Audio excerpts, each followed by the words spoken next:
বুট পায়ে সবুজ গালিচায় নিখুঁত পাশে বল কাড়াকাড়ি করছে হিউম্যানয়েড রোবট। দক্ষিণ কোরিয়ার ইনচন শহরের সংদো কনভেনশিয়ায় শুরু হয়েছে বিশ্বের সবচেয়ে বড় রোবোটিক্স এবং কৃত্রিম বুদ্ধিমত্তা প্রতিযোগিতা রোবোকপ 2026। ৪৫টি দেশের ৩,০০০-এরও বেশি গবেষক ও শিক্ষার্থীর তৈরি রোবট ফুটবলারদের এই অবিশ্বাস্য লড়াই দেখতে এখন মুখর পুরো স্টেডিয়াম। প্রযুক্তি দুনিয়ার এই মহাযজ্ঞের মূল লক্ষ্য অত্যন্ত নাটকীয় ২০৫০ সালের মধ্যে এমন একটি সম্পূর্ণ স্বয়ংক্রিয় রোবট ফুটবল দল তৈরি করা, যা ফিফা বিশ্বকাপ জয়ী মানব দলকে হারিয়ে দেবে।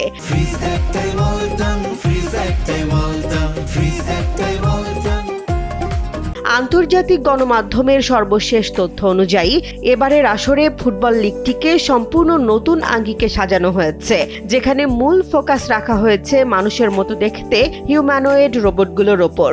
এগুলোকে লার্জ, মিডল ও স্মার্ট এই তিনটি আকারে ভাগ করে সুইজারল্যান্ড পদ্ধতির র্যাঙ্কিংয়ে খেলানো হচ্ছে।